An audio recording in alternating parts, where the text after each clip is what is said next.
যুবসাথীর ১৫০০ টাকা প্রত্যেকের অ্যাকাউন্টেই প্রায় ঢুকে গেছে। তো অনেকেই এখনও রয়েছে যারা শুধুমাত্র এসএমএস পেয়েছে কিন্তু এখনও টাকা পায়নি।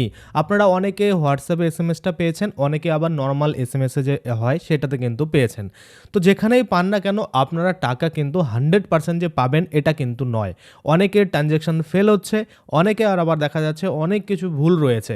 তো আজকে ওইরকম আমি আপনাদের ৯ থেকে ১০টা কারণ বলবো, যে কারণগুলোর জন্য আপনারা টাকা পাচ্ছেন না বা পাবেন না, বা যারা এখনও মনে করুন দেখছেন যে আপনাদের এসএমএস আসার পরে কোনো আপডেট হয়নি, না ট্রানজ্যাকশন ফেল হয়েছে, না আপনার অ্যাকাউন্টে এরকম টাকা ঢোকার মেসেজ এসেছে, সেক্ষেত্রে কিন্তু আপনারা এই কারণগুলো দেখলে বুঝতে পারবেন বা আপনারা নিজেরাই জানতে পারবেন যে আপনাদের অ্যাকাউন্টে আদৌ টাকা ঢুকবে কিনা। দেখুন এই যে ব্যক্তি, এই ব্যক্তির টাকা কিন্তু গতকাল ঢুকেছে এবং আমাকে স্ক্রিনশট করে পাঠিয়েছে, আপনারা দেখতে পাচ্ছেন। এখানে পরিষ্কার করে বলছে ডিয়ার কাস্টমার, এখানে আয়নার আপনারা দেখতে পাচ্ছেন ১৫০০ টাকা credit to your bank account. Bank অ্যাকাউন্টের লাস্টটা হাইড করেছে, দেখুন এখানে ডেট 10 তারিখে ঢুকেছে, 10/3/2026 থ্রো এনইএফটি। এখানে পরিষ্কার করে ট্রানজ্যাকশন আইডি ফাইডি দেওয়া রয়েছে। দেখুন ওয়াই রায়গঞ্জ তেজারি ই প্রধান ওয়েস্ট বেঙ্গল, এটা কিন্তু দেওয়া রয়েছে। ওকে, তারপরে যদি আমরা এটা দেখি, এটাও কিন্তু সেম মেসেজ যেটা ট্রুকলার থেকে স্ক্রিনশট করা হয়েছে। দেখতে পাচ্ছেন এখানে স্টেট ব্যাঙ্ক অফ ইন্ডিয়া ১৫০০ টাকা ক্রেডিট টু অ্যাকাউন্ট নাম্বার এখানে কিন্তু দেওয়া রয়েছে। তো টাকা যে ঢুকছে না এটা কিন্তু না, অবশ্যই টাকা ঢুকছে। এবার কাদের টাকা ঢুকছে কাদের টাকা ঢুকছে না, আপনারা ফর্ম ফিল আপ করার সময় কী কী ডকুমেন্ট আপলোড করেছিলেন, কোনো ভুল করেছিলেন কি না, সমস্ত কিছু আজকে আলোচনা করব। যদি বাই চান্স ভুল করে থাকেন তাহলে এই মুহূর্তে আপনার কি করণীয়, বা যারা নতুন করে এখনও আবেদন করতে চান, আবেদন তো শেষ হয়ে গেছে কিন্তু একটা পদ্ধতি অবলম্বন করে আপনারা এখনও কিন্তু আবেদন করতে পারবেন। তাই সমস্ত কিছু আমরা আজকে এই ভিডিওতে আপনাদের দেখাবো। অবশ্যই কিন্তু ভিডিওটা প্রথম থেকে শেষ পর্যন্ত দেখবেন, তাহলে কিন্তু বুঝতে পারবেন। আচ্ছা, আমরা যদি এখন আসি অফিসিয়াল যে ওয়েবসাইট রয়েছে বাংলার যুবসাথী, এখানে আমরা দেখতে পাচ্ছি অ্যাপ্লিকেশন সাবমিশনে ক্লিক করলে পরিষ্কার করে দেখাচ্ছে যে অ্যাপ্লিকেশন সাবমিশন ক্লোজ হয়ে গেছে, তাই না? যেটা আমরা দেখেছিলাম ২৬শে ফেব্রুয়ারি ক্লোজ হয়েছে, যেটা ১৬ তারিখ ১৫ তারিখ থেকে শুরু হয়েছিল এবং ২৬ তারিখ অবধি চলেছিল। ওকে, নো প্রবলেম। এখানে হেল্পলাইন ইমেল আইডি আর হেল্প ডেস্ক যেটা রয়েছে মোবাইল নাম্বার সেটা কিন্তু দিয়েছে। ঠিক আছে, ব্যাক করলাম। তারপরে এখানে অ্যাপ্লিকেশন স্ট্যাটাস, অনেকেই চান যে আমি টাকা কেন পাচ্ছি না, এখানে একটু স্ট্যাটাসটা চেক করি। চেক স্ট্যাটাস, এখানে ক্লিক করলে দেখাচ্ছে যে updated status will be made available soon, please visit again, thank you. অর্থাৎ এখানে বলছে যখন আপডেটেড স্ট্যাটাস তাদের কাছে অ্যাভেলেবেল হয়ে যাবে, এখানে অ্যাভেলেবেল করবে, তখনই আপনারা দেখতে পাবেন। হয়ে গেল। অনলাইন অ্যাপ্লাই করতে গেলে সেটাই দেখাবে যে ক্লোজ হয়ে গেছে। তারপরে আমরা যদি আরেকটু দেখি আর ওয়েবসাইটে কী কী রয়েছে, দেখুন এই যে ওয়েবসাইট, এই ওয়েবসাইটে কিন্তু আর তেমন কিছু নেই। এখানে পাবলিক নোটিশ রয়েছে, এখানে ডিপার্টমেন্ট রিপোর্ট রয়েছে, আর এখানে অফিস লগ ইন করার জন্য কিন্তু একটা অপশন দিয়েছে, বাস এইটুকুই। তো এই হচ্ছে ওয়েবসাইটের বর্তমান আপডেট। আগে কিন্তু এরকম ছিল না, এখন এরকমটা করা হয়েছে। তাহলে যাদের কাছে এরকম টাকা ঢোকার মেসেজ আসেনি, শুধুমাত্র আপনি যে যুবসাথীর আন্ডারে অ্যাপ্লিকেশন করেছেন সেটার জন্য এসেছে এবং আপনার অ্যাকাউন্টে ১৫০০ টাকা জমা করা আছে, এরকম কিন্তু আপনাদের এসএমএস চলে এসেছে কিন্তু অ্যাকাউন্টে টাকা ঢোকেনি, তো সেক্ষেত্রে আপনাদের কী কী কারণ কিন্তু হতে পারে। দেখুন আমি আপনাদের কিছু কারণ বলি, যেটা ৯ থেকে ১০টা কারণ, সেই ৯ থেকে 10টা কারণের মধ্যে কোনো একটা যদি আপনার থেকে থাকে তাহলে আপনারা টাকা পাবেন না। তো প্রথম যে কারণটা রয়েছে সেটা যদি আমরা দেখি, সেটা হচ্ছে বয়সের সীমা। কি বয়সের সীমা?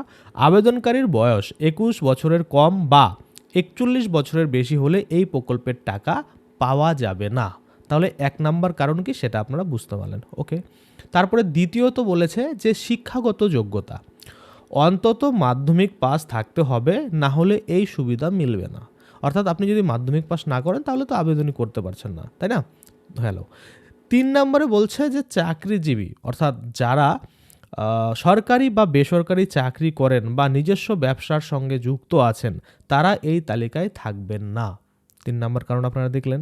৪ নম্বর কারণ অন্য আর্থিক সহায়তা, আগে থেকেই রাজ্য বা কেন্দ্র সরকারের অন্য কোনো স্কিমে সরাসরি সরকারি টাকা বা ভাতা পেলে এই সুবিধা পাওয়া যাবে না। আচ্ছা, গেল।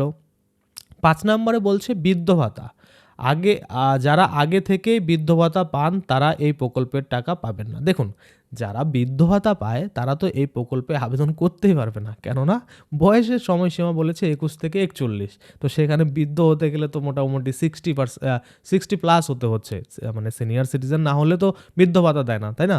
তো সেক্ষেত্রে এই পয়েন্টের কোনো ভ্যালু নেই। আচ্ছা, তারপরে যদি আমরা দেখি ৬ নম্বরে লক্ষ্মীর ভাণ্ডার, কি বলছে? যারা লক্ষ্মীর ভাণ্ডার প্রকল্পের টাকা পাচ্ছেন তারাও এই সুবিধার আওতায় পড়বেন না, অর্থাৎ লক্ষ্মীর ভাণ্ডার পেলেও আপনারা এই টাকা পাবেন না, এটাও কিন্তু বলছে। ওকে, তারপরে পিএফ বা ইএসআই সুবিধা, কোনো প্রতিষ্ঠানে কাজ করে পিএফ বা ইএসআই সুবিধা পেলে এই তালিকা থেকে বাদ পড়তে পারে আপনার নাম, এটাও কিন্তু বলা হচ্ছে। ওকে, তারপরে বাসিন্দা, আপনাকে বা যে আবেদন করেছে সেই আবেদনকারীকে অবশ্যই পশ্চিমবঙ্গের স্থায়ী বাসিন্দা হতে হবে।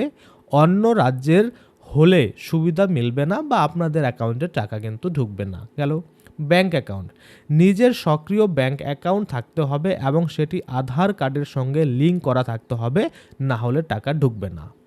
এবং আপনার যে ব্যাঙ্ক অ্যাকাউন্ট দেবেন সেটা অবশ্যই যেন জয়েন্ট অ্যাকাউন্ট না হয়।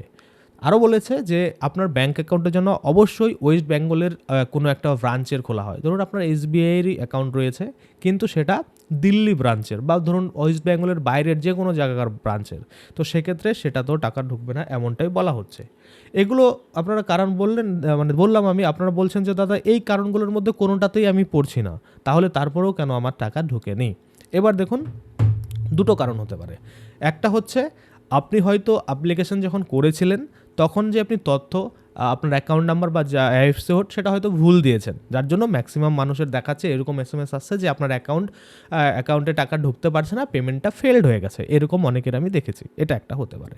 দ্বিতীয়ত আরেকটা কারণ, যেটা সবথেকে বড় কারণ আমরা বলতে পারি, সেটা হচ্ছে অনেকেই অফলাইন এবং অনলাইন আবেদন করেছেন, তাই না?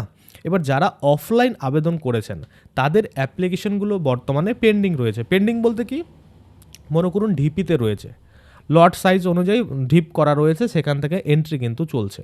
আর যারা অনলাইন করেছেন তারা তো নিজেরাই সমস্ত কিছু ফিল আপ করে দিয়েছেন, তাই না? তো সেক্ষেত্রে আপনাদেরগুলো টাকা কিন্তু ঢুকে যাচ্ছে, অর্থাৎ অনলাইনে যারা আবেদন করেছে তাদের সকলেরই মোটামুটি টাকা কিন্তু ঢুকে গেছে। কিন্তু যারা অফলাইনে করেছে তাদের কেন এখনও ঢুকেনি? কারণ আপনারা জানেন তাদের ফর্মগুলো এন্ট্রি করতে কিছুদিন সময় লাগবে।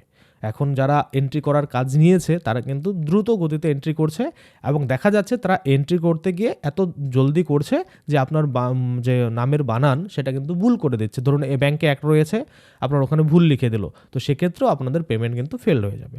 তো সেজন্যই প্রেফার করতে হয়, যদি কোনো অনলাইন অ্যাভেলেবেল থাকে সুবিধা, তাহলে অনলাইনে করলে কি হয়, নিজে থেকেই কিন্তু আপনারা সমস্ত কিছু ভালো করে লিখে আপনারা দিতে পারবেন, সেখানে ভুল হওয়ার কোনো সম্ভাবনা নেই। এবার অনেকের ক্ষেত্রে কোশ্চেন থাকে যে দাদা আমি আনএমপ্লয়েড না লিখে আমি স্টুডেন্ট লিখে দিয়েছি, সেটাতে কোনো সমস্যা? না, একদমই সমস্যা নাই। যদি আপনি আনএমপ্লয়েড না লিখে স্টুডেন্ট লিখে দেন তাহলে কোনো সমস্যা নাই।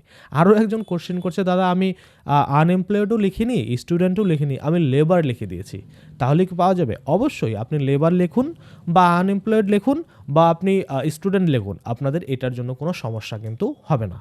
আরও একটা বিশেষ কোশ্চেন থাকে, সেটা হচ্ছে যে ডকুমেন্টগুলো যে আমরা আপলোড করেছি সেই ডকুমেন্টগুলো জেরক্সের উপরে আমরা সই করে নিই, তাহলে কি হবে? অবশ্যই হবে। আপনি সেলফ অ্যাটেস্টেড করুন না করুন সেটা নিয়ে কোনো যায় আসে না, টাকা আপনি পাবেন। এবার অনেকেই আবার প্রথম আবেদন করেছিলেন, ধরুন 15 তারিখে ছাড়া হয়েছে, 16 তারিখেই ধরুন আপনারা আবেদন করেছেন।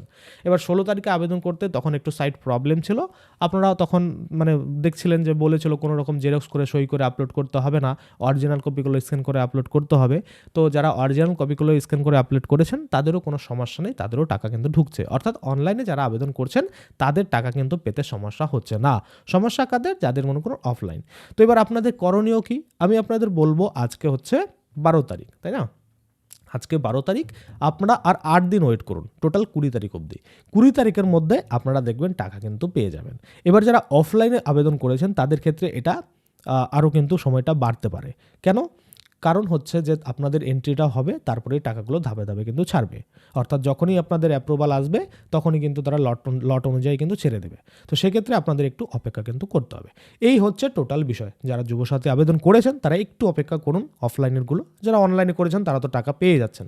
এবার আপনি কোথা থেকে ভিডিওটা দেখছেন, আপনার ডিস্ট্রিক্টে আপনার টাকা পেয়েছেন কিনা বা আপনার আশেপাশে কেউ পেয়েছেন কিনা অবশ্যই জানাবেন। তো আমি উত্তর দিনাজপুর থেকে বিলং করছি, আর এখানে কিন্তু টাকা যারা অনলাইন আবেদন করেছে তারা কিন্তু সকলেই মোটামুটি পেয়ে গেছে। আশা করি আপনারা বুঝতে পারছেন। আজকের জন্য ভিডিওটা এখানেই শেষ করবো। যদি ভিডিওটা ভালো লাগে অবশ্যই একটা লাইক করে দেবেন। যদি আমার চ্যানেলে প্রথমবার ভিজিট করে থাকেন, নিচে একটা রেড কালার সাবস্ক্রাইব বাটন দেখবেন, ওখানে ক্লিক করে সাবস্ক্রাইব করতে পারেন। আর সাথে যে বেল আইকন রয়েছে ওখানে ক্লিক করে বেল আইকনটাকে অল করে দেবেন। তাতে করে কী হবে, যখনই আমি এই ধরনের কোনো ভিডিও বানাবো সেটার যে নোটিফিকেশন সেটা কিন্তু আপনার কাছে পৌঁছে যাবে। ধন্যবাদ।